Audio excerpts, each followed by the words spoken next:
বঙ্গের খবর নিবেদন করছে আদি রেডিমেড সেন্টার, সম্পর্কের বন্ধন যেখানে চিরন্তন, স্টেশন রোড, সোদপুর। এই খবরটি নিবেদন করছে Swami Vivekananda University, Saint Augustine's Day School, Barrackpore, success for every child.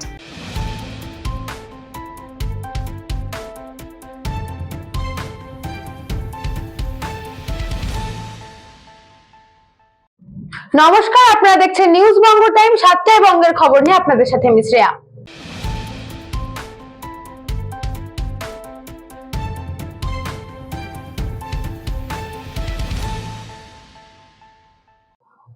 Arjun Singh এর বাড়ির সামনে বিশাল পুলিশ বাহিনী মোতায়েন, কেন্দ্রীয় নিরাপত্তা বাহিনীও নামানো হলো রাস্তায়। জয় বাংলা স্লোগানের আগেই নিরাপত্তার চাদরে মেঘনা চত্বর। ব্যারাকপুরের সাংসদ পার্থ ভৌমিক ঘোষণা করেছিলেন, জয় বাংলা স্লোগান নিয়ে ব্যারাকপুরের প্রাক্তন সাংসদ অর্জুন সিং এর বাড়ি ঘেরাও করবে জগদ্দলের বিধায়ক এবং দলীয় কর্মী সমর্থকেরা। সকাল থেকে অর্জুন সিং এর বাড়ি মেঘনা মোড় চত্বরে টানটান উত্তেজনা তৈরি হয়। ব্যারাকপুরের প্রাক্তন সাংসদ অর্জুন সিং এর দায়িত্বে থাকা নিরাপত্তা রক্ষীরা ইতিমধ্যেই রাজ্য পুলিশের দায়িত্বে থাকা আধিকারিকদের সাথেও কথা বলেছেন। তবে সাংসদের বাড়ির অনেক আগে ব্যারিকেড করে দিয়েছে জগদ্দল থানার পুলিশ। ব্যারাকপুরের প্রাক্তন সাংসদ বর্তমানে কেন্দ্রীয় জেড ক্যাটাগরির নিরাপত্তা পেয়ে থাকেন, তাই তার বাড়ির চত্বর বাড়তি নিরাপত্তা দেওয়া হয়েছে পুলিশ কমিশনারের তরফ থেকে। তবে একদিকে তৃণমূল সমর্থক জয় বাংলা স্লোগান, অপরদিকে বিজেপি কর্মী সমর্থকেরা জয় শ্রীরাম স্লোগান দিয়ে চরম উত্তেজনা সৃষ্টি হয়। পুলিশ এবং কেন্দ্রীয় বাহিনী মাঝখান থেকে পরিস্থিতি সামাল দেওয়ার চেষ্টা করেন। যদিও পরিস্থিতি যাতে হাতের বাইরে না যায়, তাই বাড়তি পুলিশ আগে থেকে মোতায়েন করা হয়েছিল গোটা এলাকায়।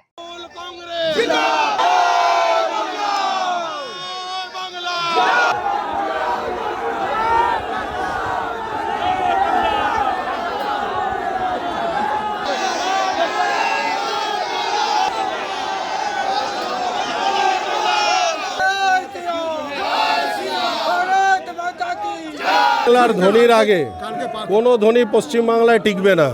আপনারা শুনতেই পাচ্ছেন, জয় বাংলার যে ধ্বনি, তার সামনে কোনো ধ্বনি দাঁড়াতে পারছে না। তো আগামী দিনেও পশ্চিমবাংলায় একটাই ধ্বনি, একটাই স্বর শোনা যাবে, সেটা হচ্ছে জয় বাংলা।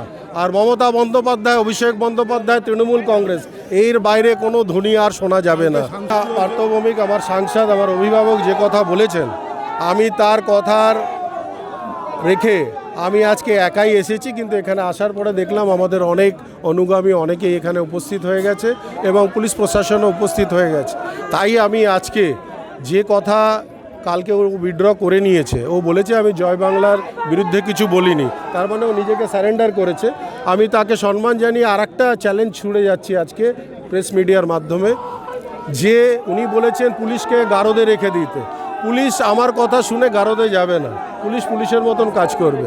তাই আমি বলবো, আমি একটি আবেদন জানাবো ব্যারাকপুর পুলিশ কমিশনারেটকে যে আমার সিকিউরিটি পার্মানেন্টলি উইথড্র করে নেওয়া হোক, এবং অর্জুনকেও বলবো যে ওর যদি সৎসাহস থাকে তাহলে ওর সিকিউরিটিটাকে পার্মানেন্টলি উইথড্র করে নিন।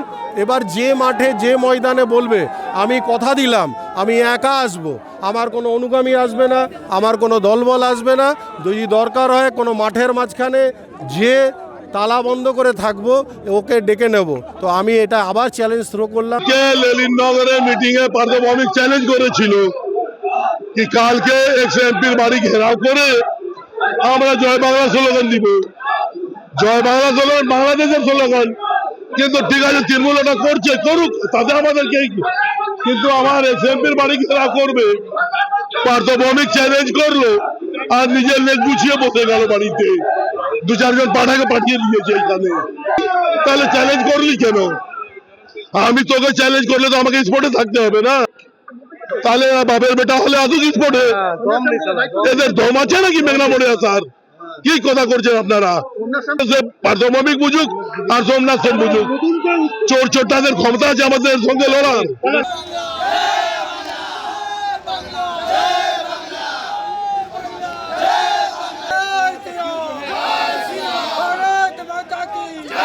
ব্যুরো রিপোর্ট, নিউজ বঙ্গ টাইম।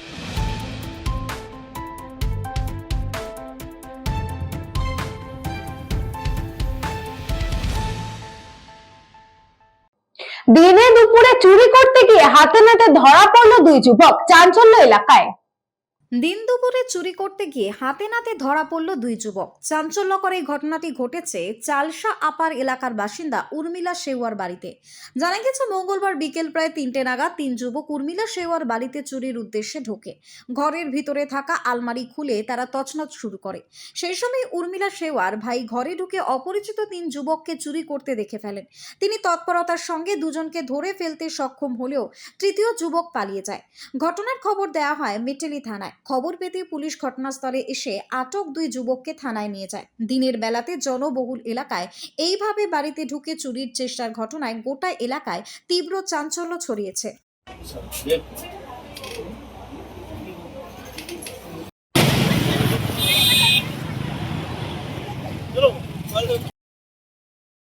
চুরি করার জায়গা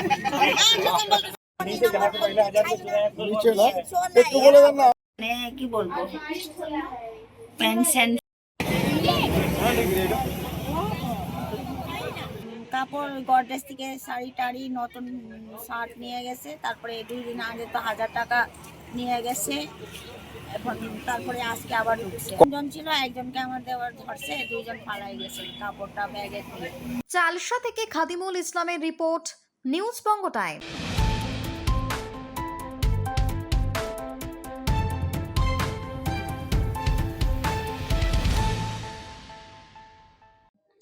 বড়সড় আর্থিক চুক্তি আর তারপরে সফল সূচিতে কাটছাট, লিও মেসি সোজা চলে গেলেন জামনগরের বান্তারায়।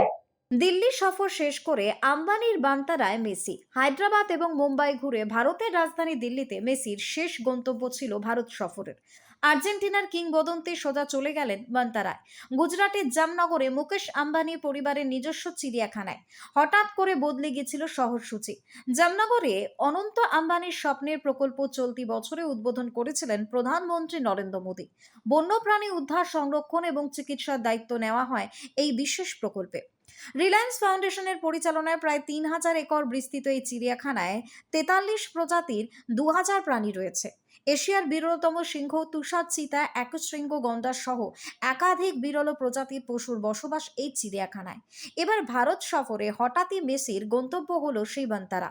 তবে এই জন্য মেসির সঙ্গে 50 কোটি টাকার বিশেষ চুক্তিও হয়েছে আম্বানিদের। এই বিরাট চুক্তির বিনিময়ে দিল্লি সফর শেষে জামনগরের উদ্দেশ্যে রওনা দিয়েছিলেন LN10। শুধু একা নয়, সঙ্গী ছিলেন লুইস সুয়ারেজ এবং রদ্রিগো ডিপল। শুধুমাত্র চিড়িয়াখানা পরিদর্শন নয়, মেসির আগমন ঘিরে ছিল বিশেষ গণেশ পুজোতে অংশগ্রহণ করেন মেসি, সুয়ারেজ এবং ডিপলরা। বিশেষ আরতিতে শুধুমাত্র অংশগ্রহণ নয়, হাতে আরতির থালা নিয়ে বন্দনা করতেও দেখা গেল লেওকে। আর তারপরেই সোজা চলে গেলেন চিড়িয়াখানায়, অনেকটা সময় কাটালেন পশুদের সঙ্গে। ব্যুরো রিপোর্ট, নিউজ বঙ্গ টাইম।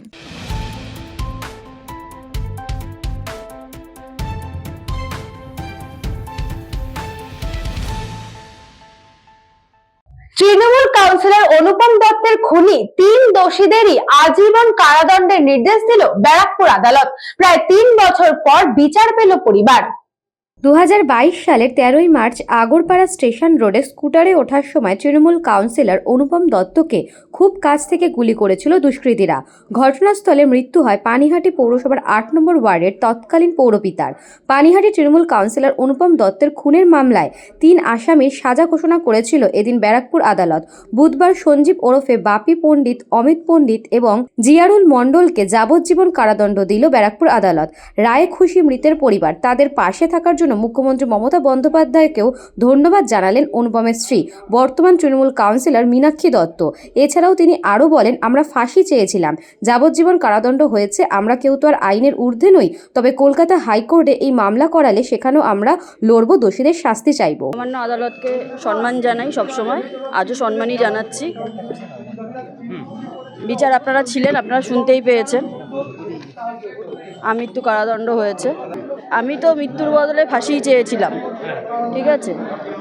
এইবার মহামান্য আদালতকে সম্মান জানাই, উনি আমৃত্যু কারাদণ্ড দিয়েছে। এখন আলটিমেটলি একটা জায়গায় আসা গেছে। অবশ্যই যদি লড়াই হাইকোর্টে হয়, অবশ্যই হাইকোর্টে যাব। আপনারা তো সবাই শুনেছেন, আমি সমাজ, মানুষ, আগে মানুষের জীবন, মানুষের বেঁচে থাকার অধিকার যেগুলো আমাদের দেশের সংবিধান দিয়েছে এবং পরিচ্ছন্ন সমাজ ব্যবস্থার জন্য যা যা দরকার আমি সরকারের তরফে দাঁড়িয়ে সেই প্রার্থনা কোর্টের কাছে করেছিলাম। যে অনুপমের মা এই ঘটনার পরে 2 বছর কোমায় চলে যায় পুত্র শোকে, বাচ্চাগুলো অসহায় হয়, এবং since it is a pre plan murder with ক্রুল brain, so the capital punishment was the only solution. আমি কোর্টের কাছে সেই প্রেয়ারটা করেছিলাম। কোর্ট তার বিভিন্ন জাজমেন্টের প্রসঙ্গ, সুপ্রিম কোর্টের বিভিন্ন জাজমেন্টের রেশিও, এগুলো আলোচনা করে তার গাইডলাইন মেনে তিনি যাবজ্জীবন টিল ডেথ এই সেন্টেন্স উনি আজকে দিয়েছেন। মানে বিচারটা যে পেয়েছে পরিবার, এটাই সব থেকে বড় জিনিস। এবং মানুষ যে ওই এলাকার মানুষ যে আজকে তারা এসে সাক্ষ্য দিয়েছে, প্রতিটা দিন ডেট পড়েছে, তারা এসে যে সাক্ষ্য দিয়েছে, তার বেসিসে আজকে মহামান্য আদালত যে আজকে যাবজ্জীবন দিয়েছে, আমরা তার পরিবার তারা ক্যাপিটাল পানিশমেন্ট চেয়েছিল, অতএব সেক্ষেত্রে দাঁড়িয়ে আমরা যাবজ্জীবন যেটা পেয়েছে সেটাতেও আমরা খুশি। মহামান্য আদালতকে আমরা ধন্যবাদ জানাই যে একটা বিচারের একটা সাজা একটা ঘোষণা হয়েছে, এবং তার পরিবার আজকে ওয়াইফ রয়েছে এখানে, তার সাথেও মহামান্য আদালত কথা বলেছে, তার 2টো বাচ্চা রয়েছে এবং তারা দুজনই নাবালক। আমরা চাই যেটা যে ক্যাপিটাল পানিশমেন্ট সেটা হয়নি, তার জন্য সত্যি আমাদের কাছে খারাপ। আর সবথেকে বড় খারাপ, ধলুর মতো একটা ভালো ছেলেকে আমরা হারালাম এবং 2টো বাচ্চা তার বাবাকে হারিয়েছে, এইটাই আমাদের কাছে সবথেকে বড় ক্ষতি। ব্যুরো রিপোর্ট, নিউজ বঙ্গ টাইম।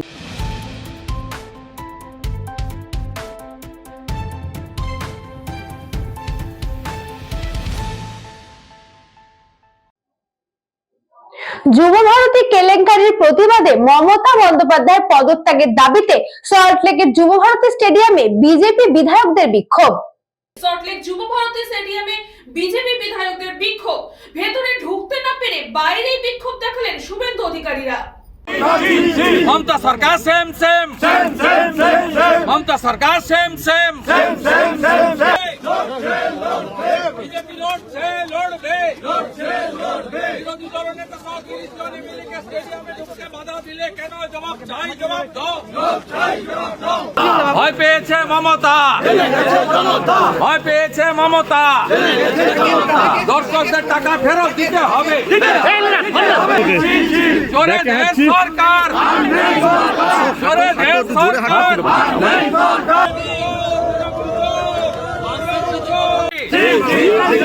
ছি মমতা, ছি ছি মমতা সরকার, হায় হায়।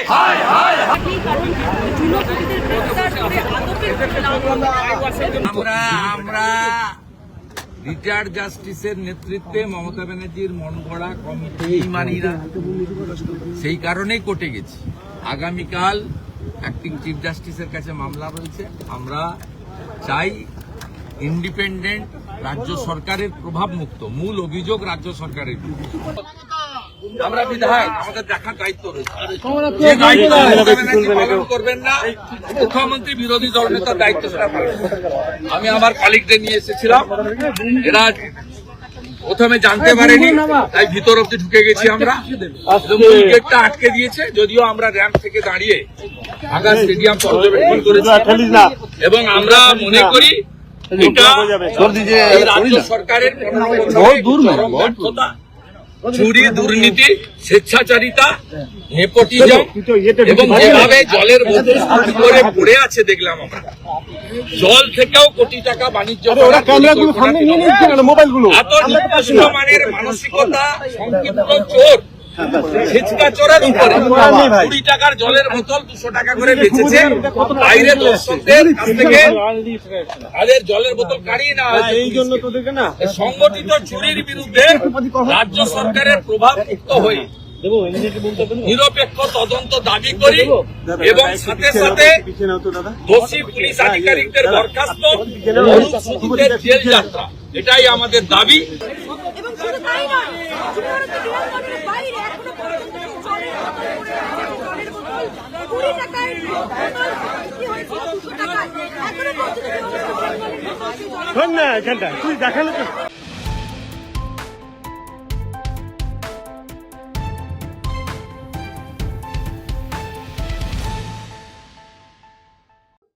স্বজন পোষণ ও পরিষেবার ব্যর্থতার অভিযোগে ভাঙল চাকদহ পৌরসভা।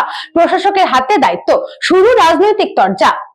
নদিয়ার কৃষ্ণনগরের পর এবার ভেঙে দেওয়া হলো চাকদহ পৌরসভার পৌর বোর্ড। স্বজন পোষণ ও নাগরিক পরিষেবা দিতে ব্যর্থতার অভিযোগে 21টি আসন বিশিষ্ট চাকদহ পৌরসভা সম্পূর্ণ বোর্ড বাতিল করে প্রশাসকের হাতে দায়িত্ব তুলে দিল রাজ্য সরকার।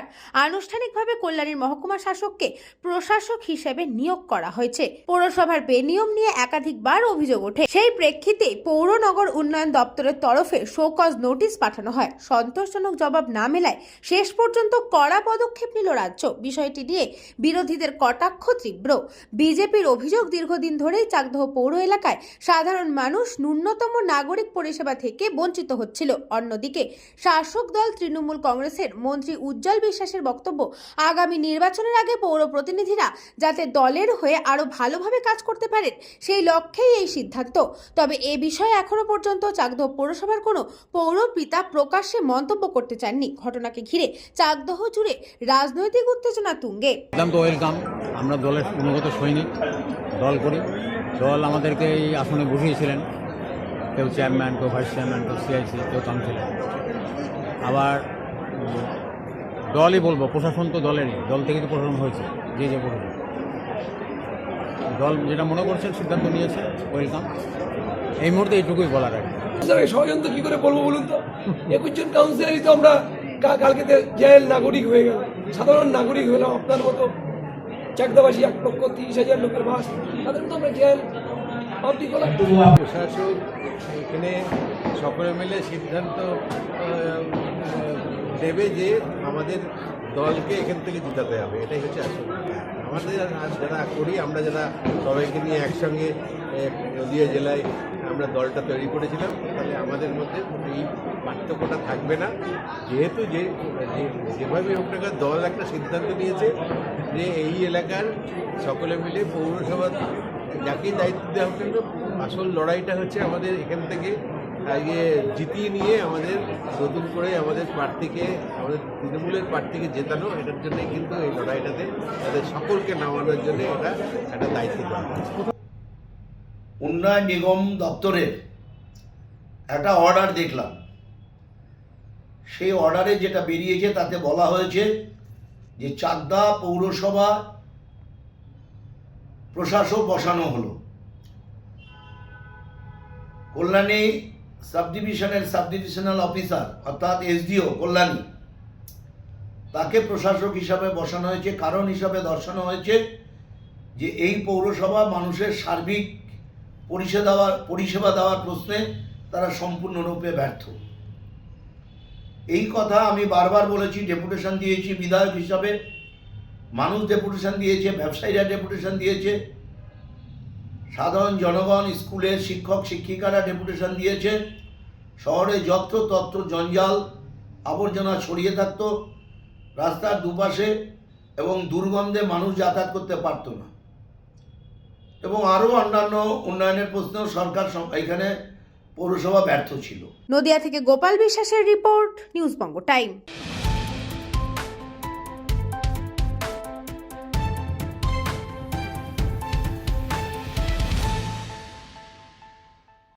সময় এখন একটা ছোট্ট বিজ্ঞাপন বিরতির।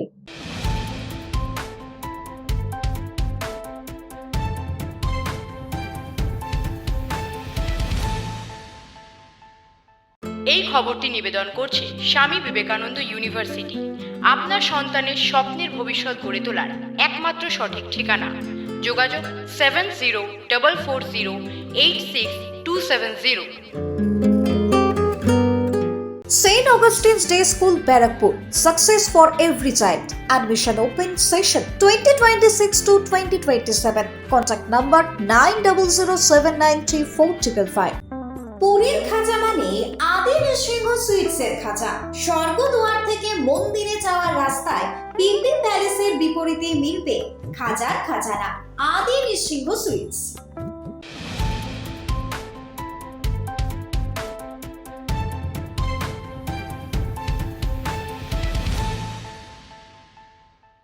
ফিরে আসলাম বিরতির পর। চোখ রাখবো পরবর্তী খবরে।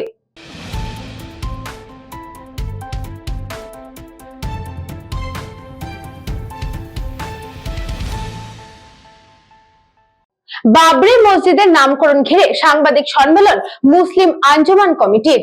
এদিন বানারহাটে সাংবাদিক সম্মেলন করে বাবরি মসজিদের নামকরণ সংক্রান্ত একাধিক বিষয় তুলে ধরলেন মুসলিম আঞ্জুমান কমিটির সদস্যরা। তাদের বক্তব্য, সম্প্রতি পশ্চিমবঙ্গের মুর্শিদাবাদে তৃণমূল কংগ্রেসের বহিষ্কৃত নেতা হুমায়ুন কবির যে বাবরি মসজিদ নির্মাণ ও উদ্বোধনের ঘোষণা করেছিলেন, সেই অনুযায়ী মসজিদের ভিত্তিপ্রস্তর স্থাপন করা হয়েছে, কিন্তু ওই মসজিদের নামকরণ বাবরি মসজিদ হওয়াকে কেন্দ্র করে বিভিন্ন মুসলিম সংগঠনের মধ্যে আপত্তি ও অসন্তোষ দেখা দিয়েছে। সংগঠনের সদস্যদের দাবি, ভারতের যে কোনো প্রান্তে ধর্মীয় উপাসনালয় নির্মাণ করা সাংবিধানিক অধিকার হলেও তার নামকরণ অবশ্যই যথাযথ ও সংবেদনশীল হওয়া উচিত। তাদের অভিযোগ যে মসজিদটি নির্মাণ করা হচ্ছে তার নামকরণ একটি ঐতিহাসিক রাজার নামের সঙ্গে যুক্ত, যা একাংশ মুসলিম সংগঠনের কাছে গ্রহণযোগ্য নয় এবং সেই কারণে প্রতিবাদ উঠেছে। मस्जिद का किसी भी मुसलमान को या कि हिंदुस्तान में रहने वाले बसवास करने वाले जितने भी लोग हैं, किसी को कोई प्रॉब्लम नहीं है, मस्जिद को लेकर कोई प्रॉब्लम नहीं है। सबसे पहले आपको हुमायूं कबीर का इतिहास, उसका बैकग्राउंड जानना पड़ेगा। यह आदमी कभी किसी वक्त जो है कांग्रेस से जुड़ा हुआ था, टिकट को लेके कोई प्रॉब्लम होने के बाद में यह आदमी फिर जो है टीएमसी के साथ में इलेक्शन लड़ा, फिर 2019 में जो है ये भारतीय जनता पार्टी से लोकसभा का चुनाव लड़ा। बन जाती है तो इससे जो है हिंदू वोटर्स लोग ये बोलेंगे कि हमारे रूलिंग गवर्नमेंट जो है इन पे प्रतिबंध क्यों नहीं लगाई। अगर नहीं बनती है तो फिर मुसलमानों के अंदर में सेंटीमेंट आ जाएगी कि सरकार जो है इस पे क्यों प्रतिबंध लगा दिया गया है। तो अगर बनती भी है फिर भी इसमें लॉस है, नहीं बनती है फिर भी इसमें लॉस है। मस्जिद बननी चाहिए। 1992 में जब मस्जिद ढा दी गई थी, जब तोड़ दिया गया था, उसके बाद में हिंदुस्तान में बहुत सारी मस्जिद जो है तामीर हुई है, मगर इस नाम को कहीं पर भी किसी भी स्टेट में जो है इसको इस्तेमाल नहीं किया गया है। मगर जब 26 की इलेक्शन जो है हमारे बंगाल में जब आ गई है तो यहाँ पर ये नाम को इस्तेमाल किया जा रहा है। तो ये नाम को इस्तेमाल करके हमारे मुसलमानों की सेंटिमेंट को जो है हट करती है, इसको ना किया जाए, इसमें जो है रोक लगाई गई है। সাংবাদিক সম্মেলনে আরো বলা হয়, একজন জনপ্রতিনিধি হয়ে এই ধরনের নামকরণের মাধ্যমে সমাজে অস্থিরতা সৃষ্টি করার চেষ্টা করা হচ্ছে। ভারত ও পশ্চিমবঙ্গ শান্তি ও সম্প্রীতির দেশ, এখানে কোনোভাবেই সাম্প্রদায়িক অশান্তি বরদাস্ত করা যাবে না বলে সাফ জানিয়েছে আঞ্জুমান কমিটির সদস্যরা। मैं सबसे पहले ये कहना चाहता हूँ, देखिए मस्जिद बनाना बहुत अच्छी बात है, सवाब का काम है, और मुसलमान मस्जिद बनाने को लेकर के कभी पीछे नहीं हटता है। इससे पहले आपको एक बात समझनी चाहिए कि हम शरीयत मुस्तफ़ा सल्लल्लाहु अलैहि वसल्लम के मानने वाले हैं। हमारी शरीयत, हमारा मज़हब, हमारा धर्म प्यार, अमन, मोहब्बत, अमन, चैन, सुकून का दर्स देता है, हुक्म देता है। जहाँ पर प्यार, अमन, चैन, सुख ना हो, इस्लाम इसकी मुखालफत करता है। এদিনের সম্মেলন থেকে হুঁশিয়ারি দিয়ে তারা জানান, ভবিষ্যতে হুমায়ুন কবির উত্তরবঙ্গ বা ডুয়ার্সে কোনো এলাকায় এই ইস্যুতে প্রচার চালাতে এলে তারা তার বিরোধিতা করবেন। তবে একই সঙ্গে তারা বলেন, হিন্দু মুসলিম সহ সব সম্প্রদায়ের মানুষ যেমন অতীতে মিলেমিশে বসবাস করেছে, আগামী দিনেও তেমনি শান্তি ও সৌহার্দ্য বজায় রাখাই তাদের লক্ষ্য। জলপাইগুড়ি থেকে খাদিমুল ইসলামের রিপোর্ট, নিউজ বঙ্গ টাইম।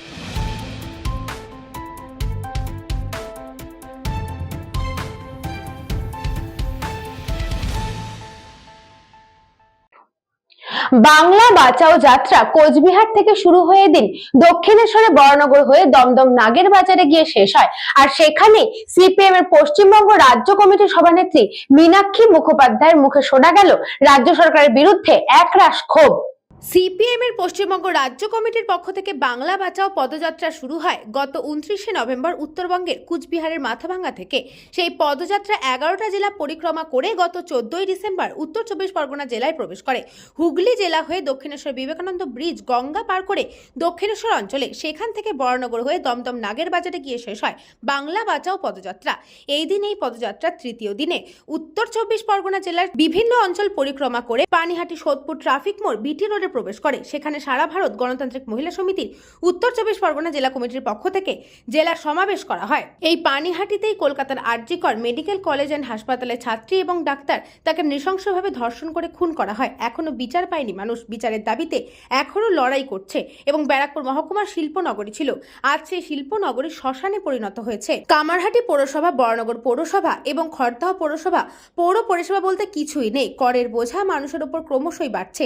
বহুতল নির্মাণ হচ্ছে বেআইনিভাবে সিন্ডিকেট রাজ, বালি চুরি, রেশন কেলেঙ্কারি। পৌরসভা ও সরকারকে পরিবর্তনের দাবিতে রাজ্যকে বাঁচাও এবং বাংলা বাঁচাও এইরূপ একাধিক দাবি তুলে ধরা হয় সেই সভা থেকে। এই দিন এই সমাবেশে উপস্থিত ছিলেন মোহাম্মদ সেলিম, সিপিআইএম এর পশ্চিমবঙ্গ রাজ্য কমিটির সম্পাদক এবং প্রাক্তন সাংসদ মীনাক্ষী মুখার্জি, সিপিআইএম এর কেন্দ্রীয় কমিটির সদস্য কর্ণিকা ঘোষ বোস, সিপিআইএম এর কেন্দ্রীয় কমিটির সদস্য পলাশ দাস, সিপিআইএম এর পশ্চিমবঙ্গ রাজ্য কমিটির সম্পাদক মণ্ডলী অন্যতম সদস্য এবং উত্তর 24 পরগনা জেলা কমিটির সম্পাদক আত্রেই গুহ, সিপিএম এর পশ্চিমবঙ্গ রাজ্য কমিটির অন্যতম সদস্য এবং সর্বভারতীয় মহিলা নেত্রী সোমা দাস চক্রবর্তী, সারা ভারত গণতান্ত্রিক মহিলা সমিতির সর্বভারতীয় নেত্রী মানসী মুখার্জি, রুনু ব্যানার্জি, রূপা বাগচি, গার্গী চ্যাটার্জি, সায়নদীপ মিত্র, ঝন্টু মজুমদার, ডক্টরেট দীপান্বিতা ধর, মধুজা সেন রায়, দেবাঞ্জন দেব, প্রণয় কার্জি, অনির্বাণ ভট্টাচার্য এবং শুভব্রত চক্রবর্তী সহ সিপিআইএম এর কর্মী সমর্থক এবং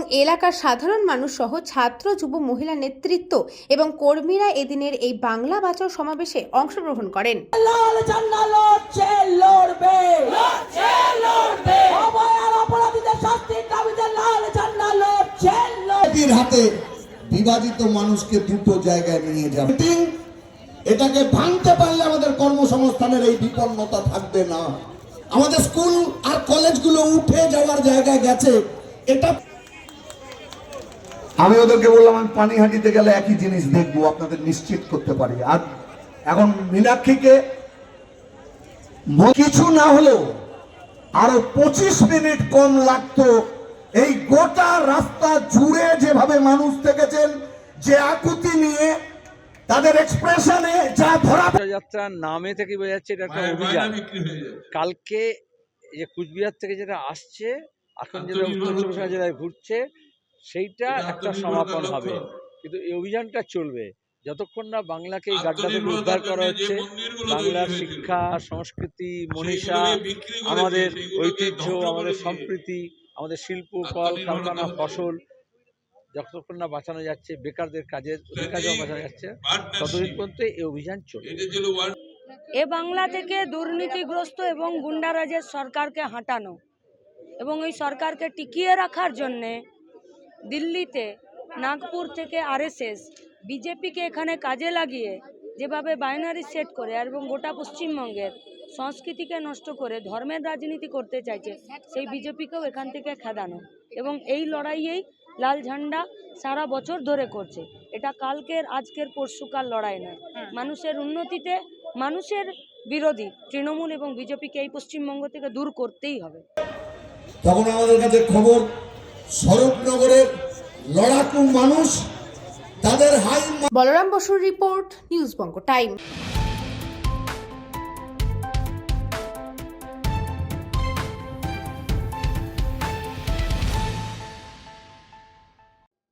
ভারত সফরে স্মৃতিচারণ থেকে যুব ভারতীকে বাদ দিলেন মেসি, লিখলেন হায়দ্রাবাদ, মুম্বাই, দিল্লির কথা, দিলেন ছবিও, কিন্তু তাতে নেই কলকাতার উল্লেখ।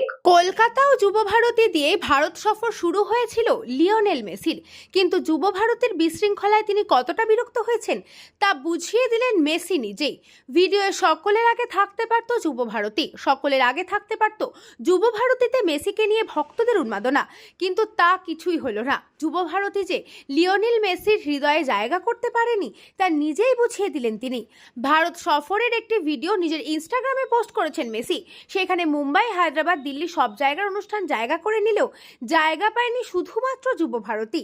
মেসি যে ভিডিও পোস্ট করেছেন সেখানে কলকাতার একটি ঘটনাই শুধু রয়েছে, তা হলো তার মূর্তি উন্মোচন, কিন্তু যুব ভারতীর অনুষ্ঠানের কোনো ঝলকই দেখানো হয়নি। পুরোটা জুড়ে হায়দ্রাবাদ, মুম্বাই ও দিল্লির অনুষ্ঠান রয়েছে। হায়দ্রাবাদের মাঠে তেলেঙ্গানার মুখ্যমন্ত্রী রেবন্ত রেড্ডির সঙ্গে তার ফুটবল খেলার ভিডিও, ছোটদের সঙ্গে তার ফুটবল খেলা, গ্যালারিতে বল পাঠানো, দর্শকদের দিকে হাত নাড়ার ভিডিও রয়েছে। আবার মুম্বাইতে ওয়াংখেড়ে স্টেডিয়ামে সচিন তেন্ডুলকারের সঙ্গে তার কথা বলার মুহূর্ত জায়গা পেয়েছে ভিডিওতে, সেখানেও ছোটদের সঙ্গে খেলা, দর্শকদের মাতানোর মুহূর্ত রয়েছে। দিল্লির অরুণ জেটলি স্টেডিয়ামেও ছোট ছোট ঘটনা মেসির ভিডিওতে রয়েছে। সব জায়গায় হাসি মুখে দেখা গিয়েছে মেসিকে, শুধু মাঠের মুহূর্ত নয়, মাঠের বাইরেও যে যে অনুষ্ঠানে মেসি যোগ দিয়েছিলেন তার মুহূর্তও রয়েছে ভিডিওতে। ভিডিওতে মুম্বাইয়ে ব্রেবোর্নে ক্রিকেট ক্লাব অফ ইন্ডিয়ার প্যাডেল কাপে যোগ দেওয়ার মুহূর্ত বা সেখানে করিনা কাপুর খানের সঙ্গে ছবি তোলার মুহূর্তও রয়েছে ভিডিওতে। কলকাতাতে এসেও অনেক খ্যাতনামের সঙ্গে দেখা হয়েছিল মেসির। যুব ভারতীতে তার পাশে সর্বক্ষণ দেখা গিয়েছিল অরূপ বিশ্বাসকে। তারা মেসির ভিডিওয়ে জায়গা পাননি, তবে রয়েছেন সঞ্জীব গোয়েঙ্কা, পার্থ জিন্দেলের মতো শিল্পীরা। যুব ভারতী জায়গা না পেলেও মেসির ভিডিওতে যে ক্যাপশন দিয়েছে সেখানে কলকাতার উল্লেখ রয়েছে। মেসি লিখেছেন, নমস্কার ভারত, দিল্লি, মুম্বাই, হায়দ্রাবাদ ও কলকাতা গিয়েছি, যে আতিথেয়তা এবং ভালোবাসা পেয়েছি তার জন্য ধন্যবাদ। আশা করছি ভারতে ফুটবলের ভবিষ্যৎ উজ্জ্বল। অর্থাৎ কলকাতা মেসির ক্যাপশনের ভিডিওতে অল্প জায়গা পেলেও যুব ভারতী পুরোপুরি বাদ থেকেছে। এই সফরে মূল আয়োজক শতদ্র দত্ত গ্রেফতার হলেও তার নাম ও ক্যাপশনে লিখেছেন মেসি। ব্যুরো রিপোর্ট, নিউজ বঙ্গ টাইম।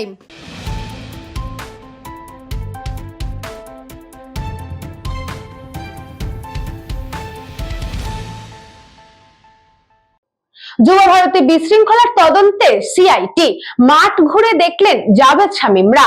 13ই ডিসেম্বর যুব ভারতীতে যে ঘটনা ঘটেছে তা শুধু লজ্জাজনকই নয়, নজিরবিহীনও বটে। সেই ঘটনার মঙ্গলবারই বেনজির পদক্ষেপ করেছে সরকার। যুব ভারতী স্টেডিয়ামে ফুটবলার মেসির অনুষ্ঠানে বিশৃঙ্খলার ঘটনায় তদন্ত শুরু করলো 4 সদস্যের স্পেশাল ইনভেস্টিগেশন টিম বা এসআইটি। রাজ্য পুলিশের 4 কর্তাকে নিয়ে এই বিশেষ তদন্তকারী দল গঠন করা হয়। টিমে আছেন পীযূষ পান্ডে, জাভেদ শামীম, সুপ্রতিম সরকার, মুরলীধর শর্মা। এদিন 9টা 40 মিনিটে যুব ভারতীতে যান তারা। এরপরে যান বিধাননগরের সিপির অফিসে। ডিজিপি রাজীব কুমার, বিধাননগরের সিপি মুকেশ কুমার, ক্রীড়া সচিব রাজেশ সিনহাকে শোকজ করা হয়েছে।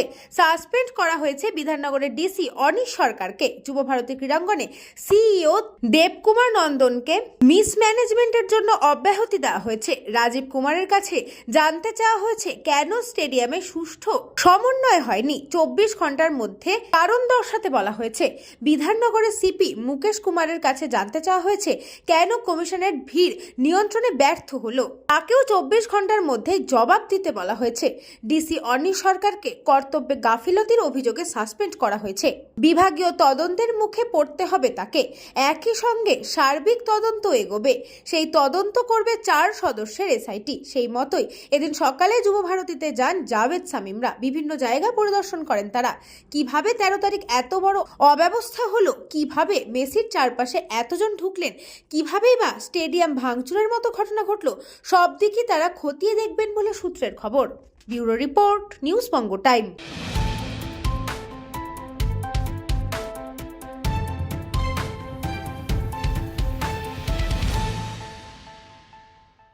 সাতটা বাংলার খবর আজকে এই পর্যন্তই। দেখতে থাকুন নিউজ বঙ্গ টাইম।